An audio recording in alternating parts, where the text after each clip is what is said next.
I still don't know why I didn't knock. That one decision. That one stupid, lazy, completely normal decision that I had made 100 times before at Ryan's house, and it unraveled everything in about 4 seconds flat. Let me back up. Ryan Whitmore has been my best friend since 9th grade. We met during PE class when we were both trying to get out of running the mile and ended up sitting on the bleachers comparing excuses. His was better than mine. I told him so. He laughed. That was it. 6 years of friendship built on the fact that we were both equally committed to avoiding cardio. I knew his house better than I knew some parts of my own.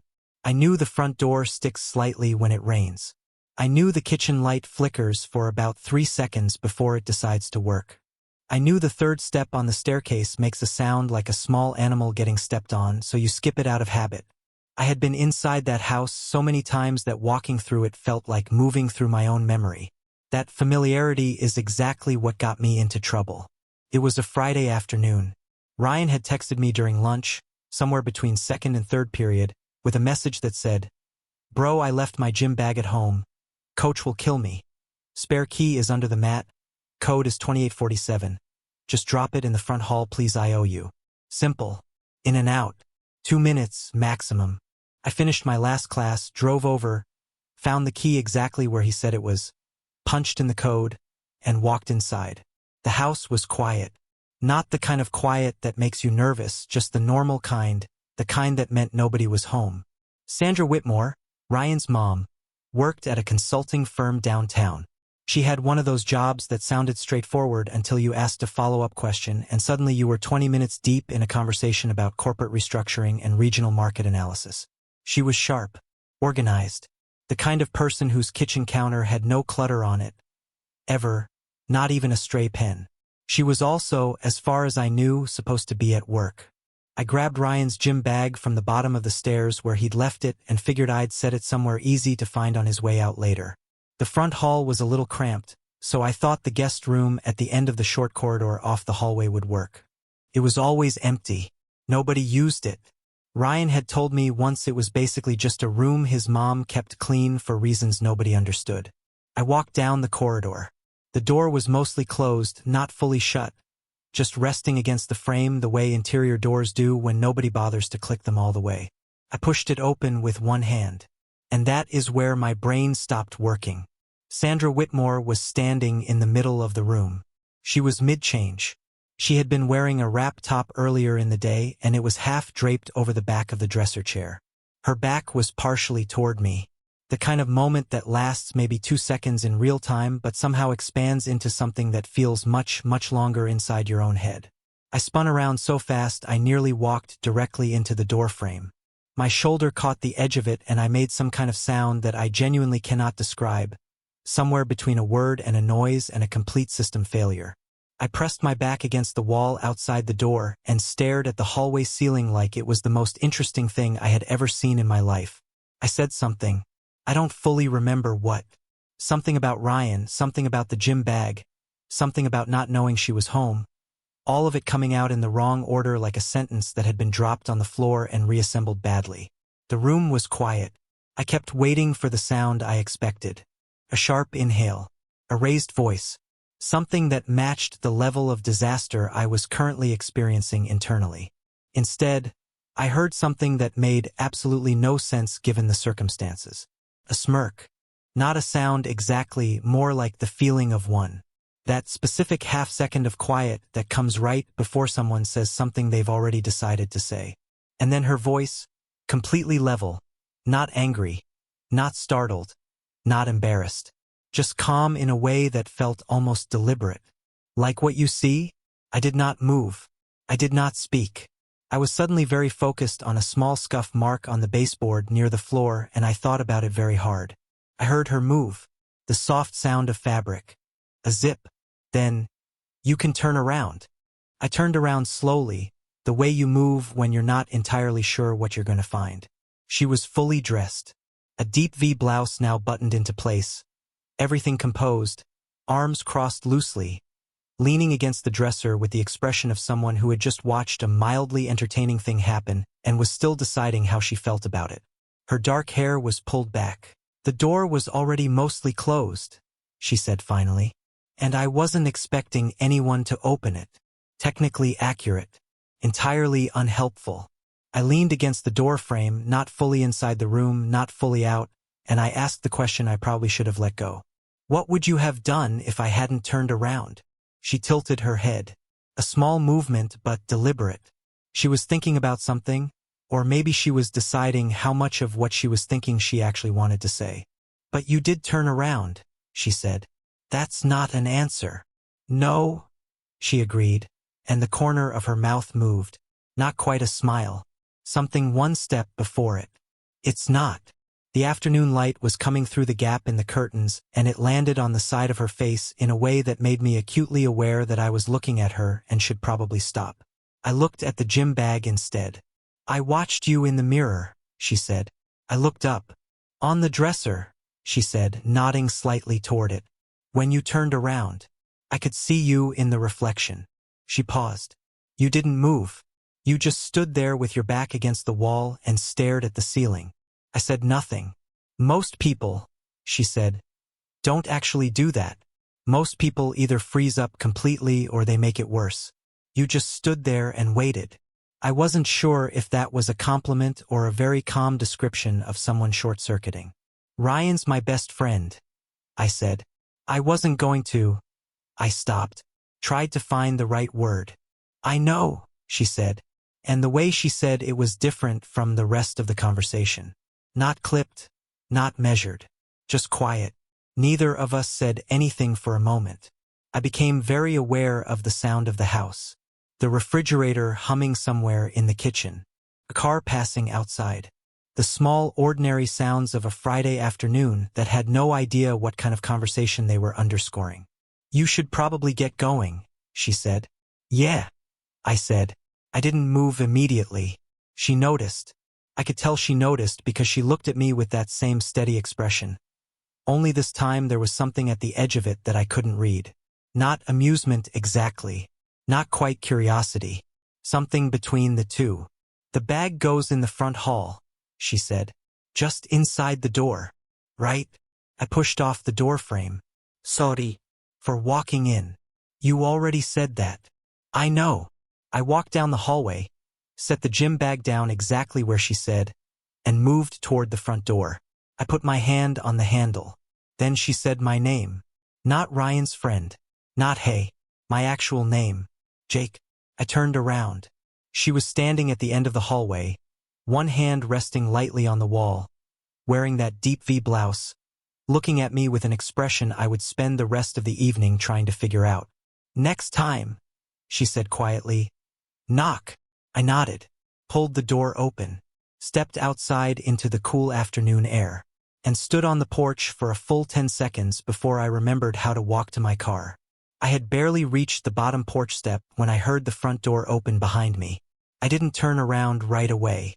I just stood there at the edge of the front path, staring at the quiet street like something interesting was happening out there. Nothing was. A neighbor's sprinkler was going. Car drove past slowly. That was it. Then I heard footsteps on the wooden porch behind me. I turned around, and Sandra Whitmore was standing in the doorway holding a glass of water she definitely had not been holding 2 minutes ago, which meant she had gone back to the kitchen specifically to have a reason to come back out. Or maybe I was reading too much into a glass of water. I told myself I was reading too much into a glass of water. She held it out toward me without saying anything. I took it, mostly because my mouth was still dry from whatever had just happened in that guest room, and also because I had no idea what else to do with my hands. She stepped out onto the porch and leaned against the railing, looking out toward the street the same way I had been doing 30 seconds ago. Except when she did it, it looked natural. Calm. Like she stood on porches thinking quiet thoughts all the time and the rest of the world was just background noise. I drank some of the water. She asked how long Ryan and I had been friends. I told her since 9th grade. She nodded slowly, like that answered a question she hadn't actually asked out loud. I didn't know what question that was. I wasn't sure I wanted to. Then she said something that I wasn't ready for. She said she had noticed, back inside, that I hadn't moved. That while I was standing with my back to her, staring at the wall, I had stayed completely still. She said she had been watching my reflection in the mirror the whole time. Not to test me. Just because she was paying attention the way she always paid attention to things. I didn't know what to say to that, so I didn't say anything. She turned her head and looked at me directly. Not the smirk from before. Something quieter than that. More serious.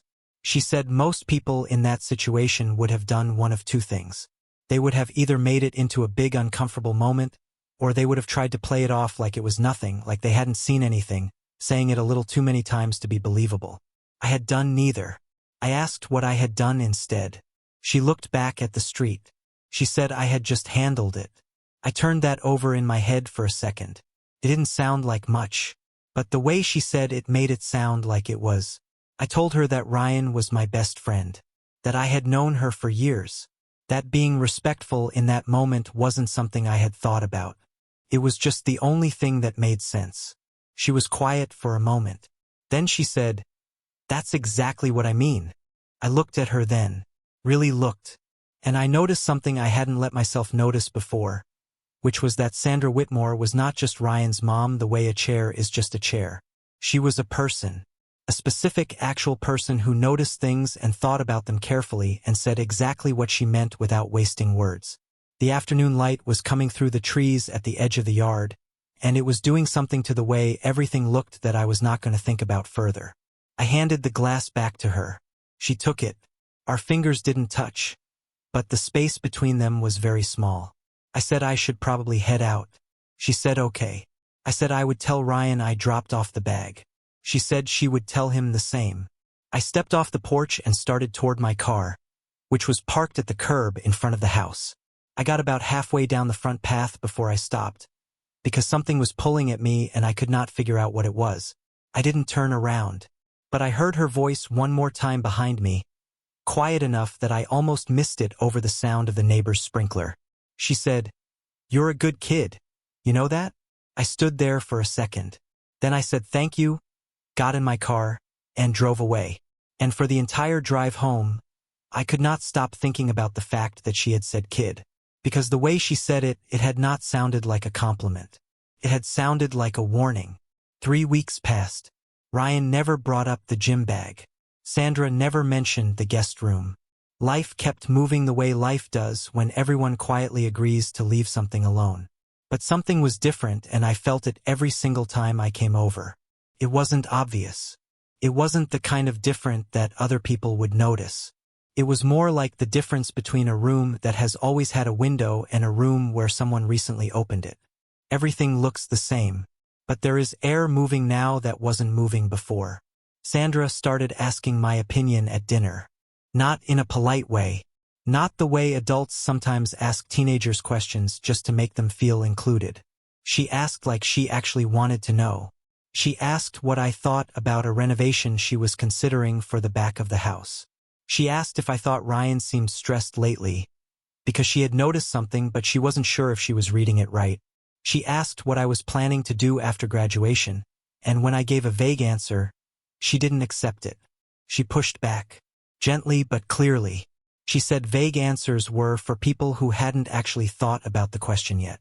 I started thinking about the questions before she asked them. Ryan didn't notice any of this. Ryan was Ryan. He was focused on practice, on his part-time shifts, on whatever video game had taken over his life that particular week. He was happy, which was good.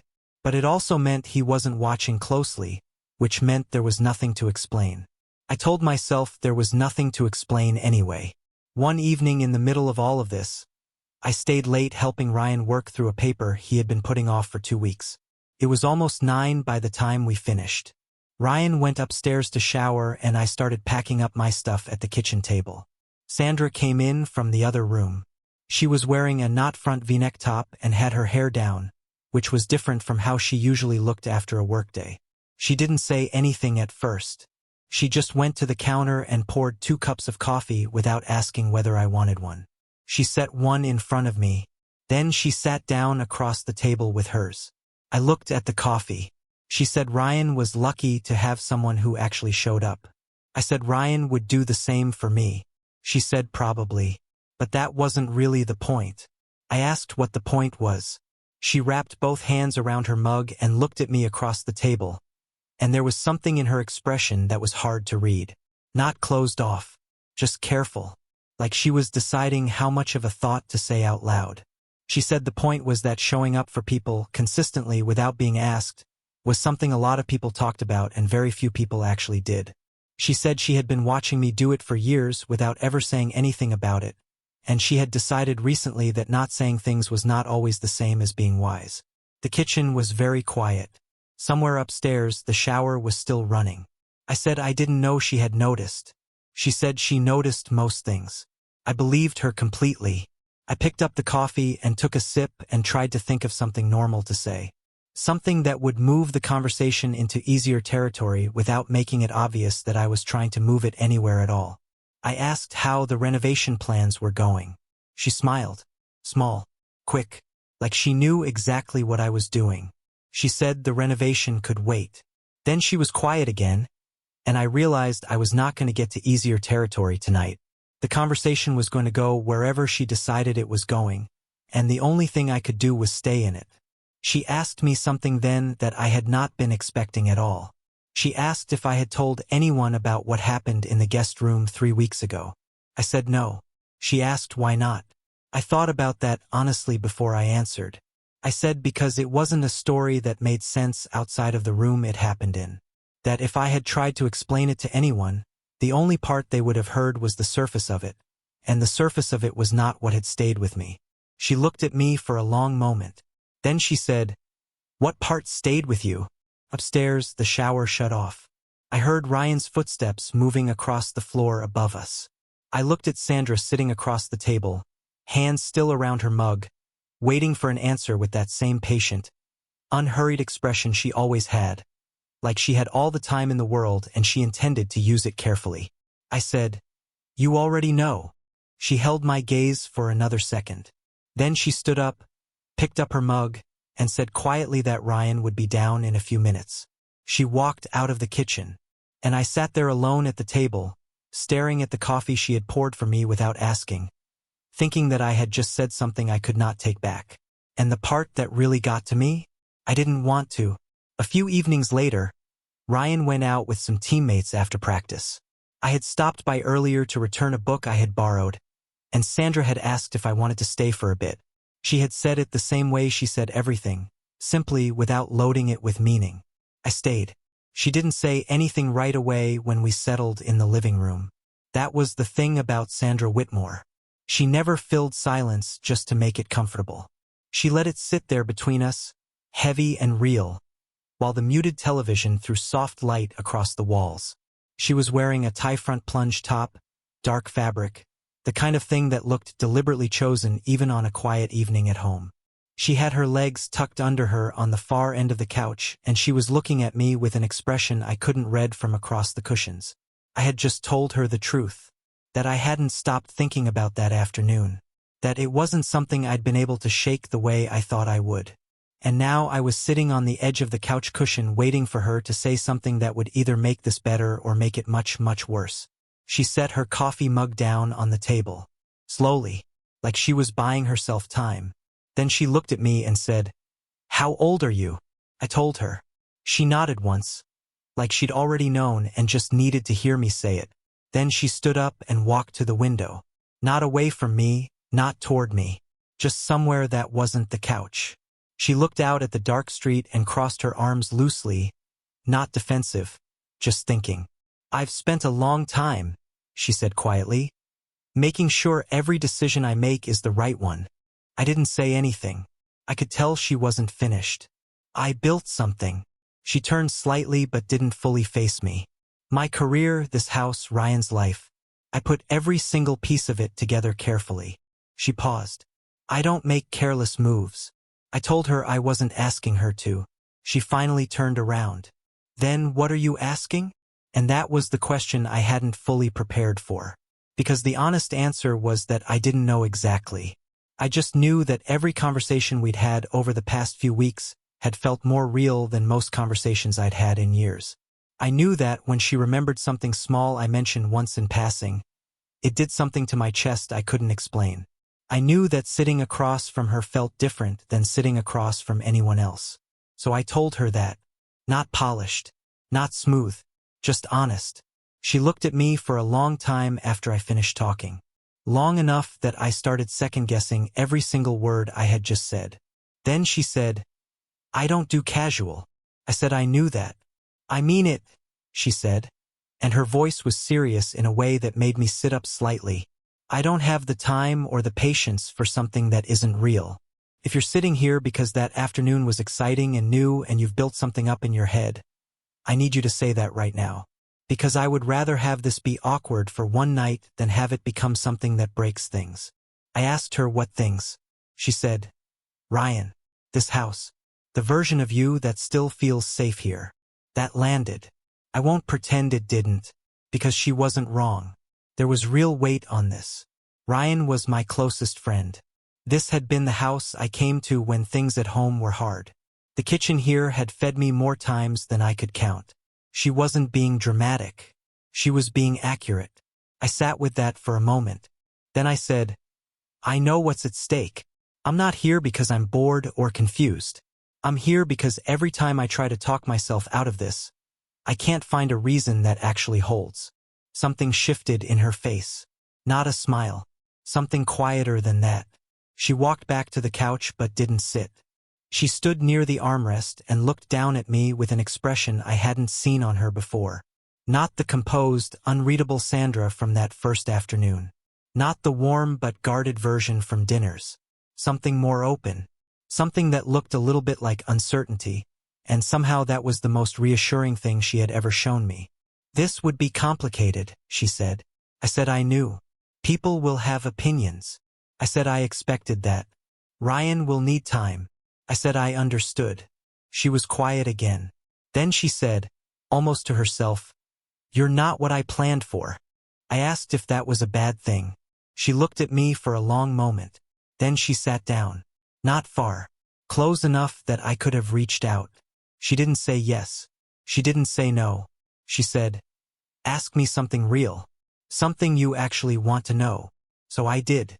I asked her when the last time was that she let someone actually in. Not politely, not partially, actually in. She looked at the floor for a second. Then she said quietly, "Longer ago than it should have been." I asked why. She said, "Because it's easier to be capable than it is to be vulnerable." And I got very good at capable. I told her I didn't need her to be anything other than what she already was. She looked at me sharply when I said that, like she was checking if I meant it. I did. The television was still on behind us. Some late-night program neither of us had glanced at in over an hour. Ryan wouldn't be back for a while, and the room felt smaller than it had at the start of the evening, but not in a bad way. In the way that happens when two people stop performing and start actually talking. She said, "I'm not making any decisions tonight." I said that was fair. "But I'm not telling you to leave either." I nodded. She picked her coffee back up. It had to be cold by now. She drank it anyway. Then she looked sideways at me with the faintest trace of that smirk from the very first afternoon. "You're still here," she said. I said, "I'm still here." And neither of us said anything after that, but the silence this time felt completely different. It didn't feel like waiting. It felt like the beginning of something neither of us had a name for yet. And for the first time that night, I stopped being afraid of what came next. She texted me the next morning. Not a long message. Just 4 words. "Did you sleep well?" I stared at my phone for longer than I should have before typing back. I said not really. She replied, "Me neither." And then nothing after that for the rest of the day, which somehow said more than a full conversation would have. That was how the next few weeks went. Not dramatic. Not fast. Just small, steady things that added up. A message here. A look across the dinner table when Ryan was talking and not paying attention.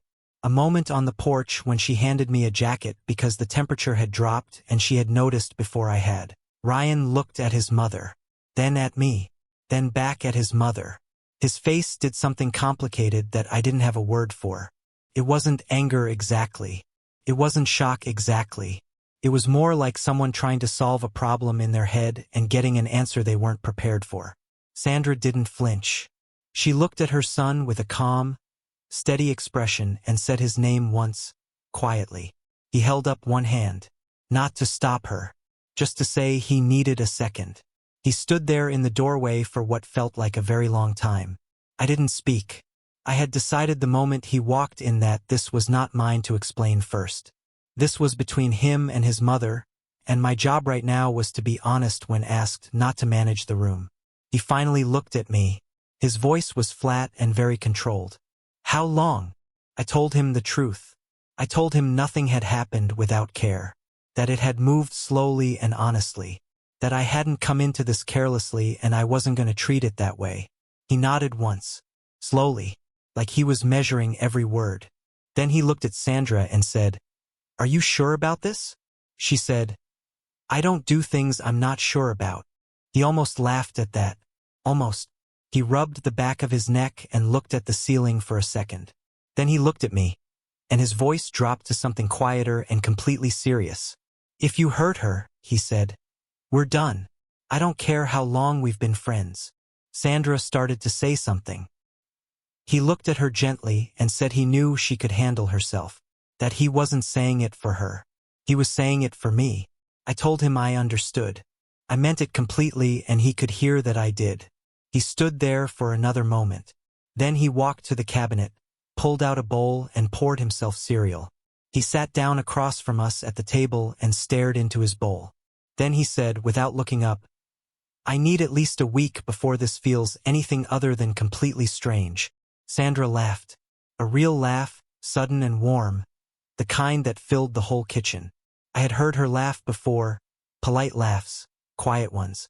Not like this. This one was unguarded and full, and it did something to me that I felt in my whole chest. Ryan pointed his spoon at her. "That's not helping." She laughed again. And just like that, the air in the room changed. Not fixed, not simple, but breathable. The weeks after that were an adjustment. Ryan was awkward around us for a while, which was honest and fair. There were dinners where the three of us would sit together and he would very visibly be working something out in his head. Sometimes he'd make a comment under his breath that was half complaint, half joke. Sandra would raise an eyebrow. I would say nothing. Slowly, the jokes got lighter. Slowly, the awkward pauses got shorter. One afternoon, Ryan and I were shooting hoops in the driveway the way we had since we were 15. Neither of us had brought anything up. Then out of nowhere he bounced the ball to me and said, "She doesn't let people in easily, you know?" I said I knew. He looked at me for a second. "Good." Then he stole the ball back and that was the end of it. That was Ryan. That had always been Ryan. Months passed. Real ones. The kind that test things quietly, with ordinary Tuesdays and small disagreements and the patience it takes to actually learn someone. Sandra was not easy in the way that comfortable people are easy. She was direct and she expected honesty and she didn't soften things just to protect feelings. She called me out when I was being avoidant. I pushed back when she used her composure as a wall instead of a strength. We were not always smooth, but we were always real. One evening I drove over to pick her up for dinner, just the two of us. I parked at the curb and walked up to the front porch, the same porch where she had handed me a glass of water months ago and said I had done the right thing. I knocked on the door, which still felt like a small personal victory. She opened it. She was wearing a draped plunge top in a deep burgundy, her hair down, steady eyes, the same quiet half-smile she had worn since the very beginning. She looked at me the way she had since that first afternoon, like she was reading something and finding it worth her time. "You knocked," she said. I smiled. "Learned my lesson." She grabbed her coat, stepped out, and pulled the door shut behind her. We walked down the front steps side by side.